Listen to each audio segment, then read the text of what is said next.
Dear students, I am Master V.K. Verma, an English coach and motivational speaker. Welcome you in this session.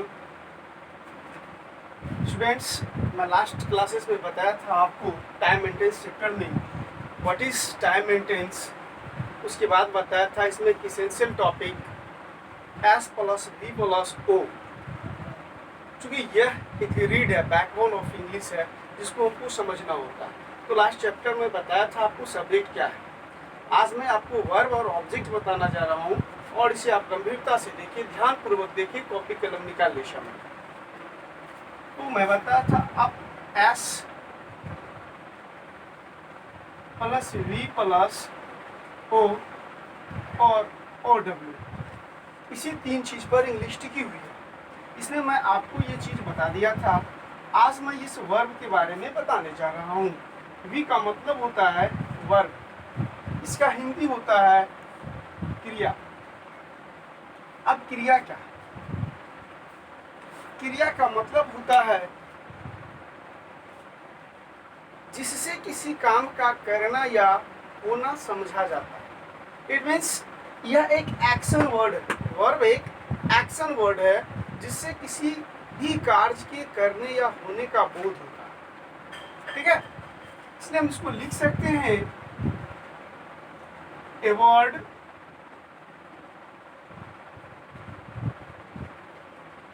that shows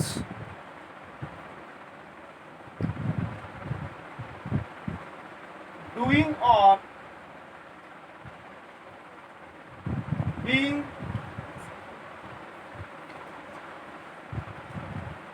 something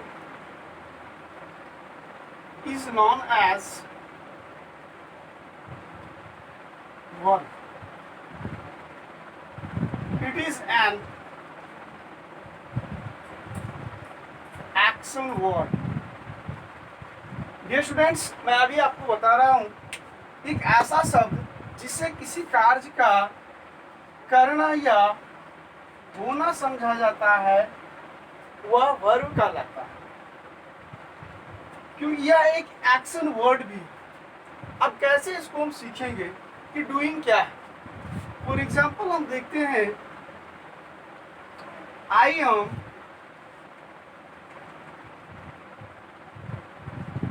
teaching you,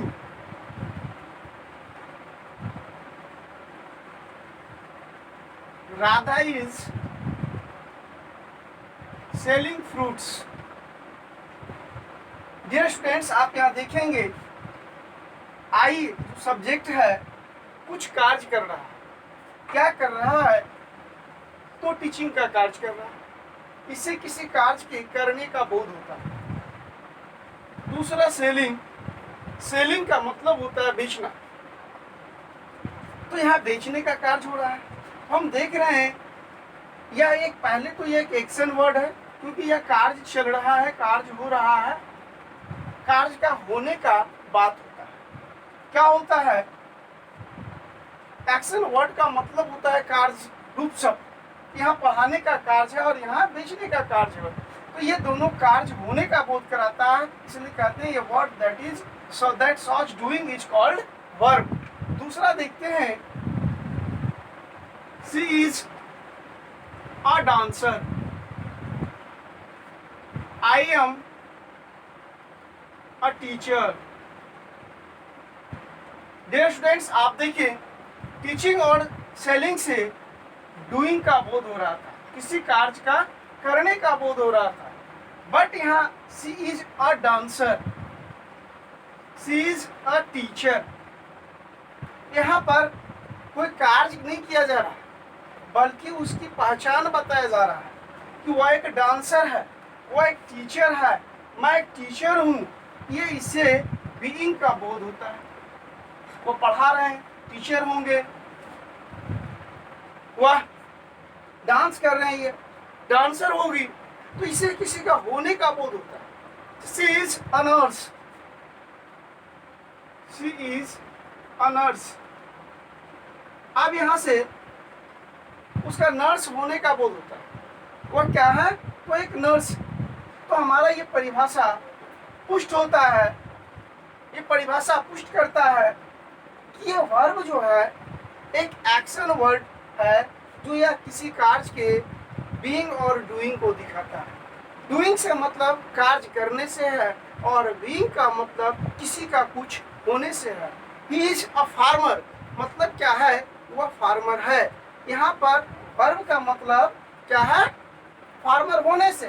तो यहाँ पर जो हम देख रहे हैं डांसर, टीचर, नर्स, ये बीइंग है और इसको इंडिकेट कौन कर रहा है, इज एम इज कर रहा है। यहाँ पर ये वर्ब के रूप में जाने जाएंगे बीइंग के कारण।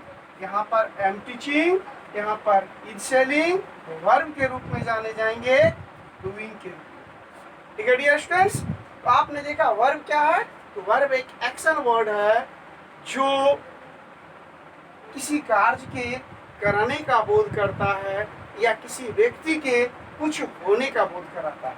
ठीक है, यहाँ पर आप देख रहे हैं इज उसे डांसर होने का बोध करा रहा है, एम उसे टीचर होने का बोध करा रहा है और इज उसे नर्स होने का बोध करा रहा है। यहाँ एम टीचिंग उसे पढ़ाने के कार्य कराने का बोध करा रहा है, इज सेलिंग उसे बेचने के कार्य का बोध करा रहा है। It's clear what is verb? Verb is an action word that means doing और बीइंग समथिंग। क्लियर? आप तेजी से इसे स्क्रीनशॉट ले लें, आप इसे लिख लें। अब मैं आगे आपको ऑब्जेक्ट और अदर वर्ड के बारे में बताने जा रहा हूं। आप लोग इससे क्लियर हो गए वर्ब क्या है? थैंक्स। अब ये अलग चैप्टर होगी कि वर्ब में हम हेल्पिंग वर्ब और मेन वर्ब, इसके लिए एक अलग चैप्टर होगा, लेकिन अभी मैं उस पर नहीं जा रहा हूँ, बट थोड़ी सी एक झलक उसकी दिखा देता हूँ।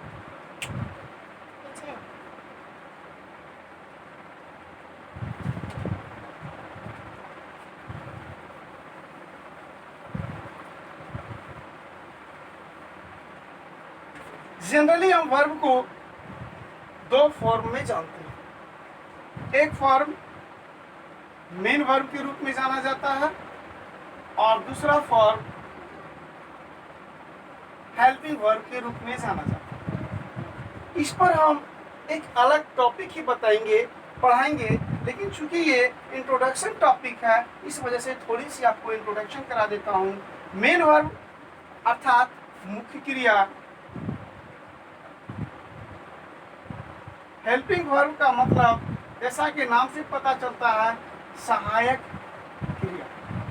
तो मेन वर्ब को हिंदी में समझते हैं तो जिसके अंत में ना लगा रहे, जिसके अंत में ना लगा रहे,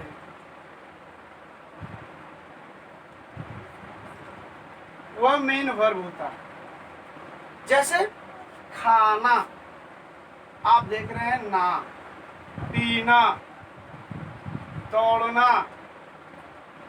यानी जिसके अंत में ना ना ना ना लगा रहे वो क्या होगा, मेन वर्ब होगा। खाना, पीना, दौड़ना, उठना, चलना, थूकना, गिरना, मारना, मरना, ये सब क्या है, मेन वर्ब है।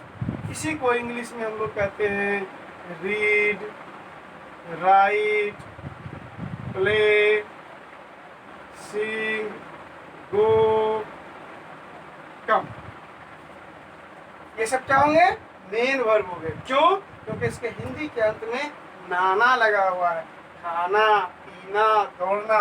और दूसरा, इस वर्ब को, मेन वर्ब को अपने भाव प्रकट करने में जिस वर्ब का सहायता होता है वह वर्ब कहलाता है आपका हेल्पिंग वर्ब, जिसका जो है अंत में क्या होता है, हो, है,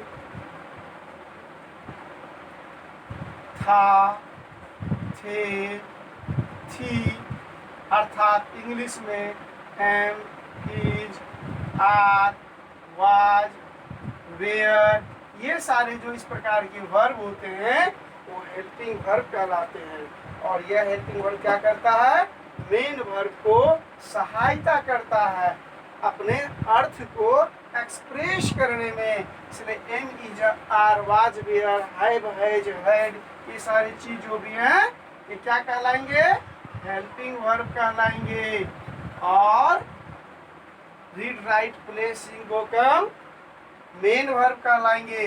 और ये रहा आपका वर्ब के संबंधित एक शॉर्ट इंट्रोडक्शन। वर्ब क्या है, वर्ब कितने प्रकार का होता है, वर्ब को कैसे पहचानेंगे, वर्ब सहायक है या वर्ब मुख्य है। क्योंकि आपको आगे जरूरत, जब टाइम एंड टेंस की चैप्टर खोलूंगा तो इसी को मैं बताऊंगा, उसमें इसकी बहुत जरूरत पड़ेगी, क्योंकि मोटे मोटे ग्रंथ तक इसी से लिखा जा चुका।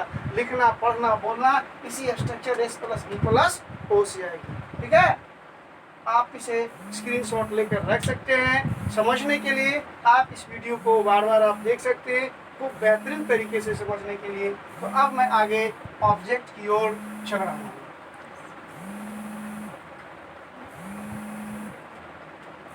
अब आप ये ऑब्जेक्ट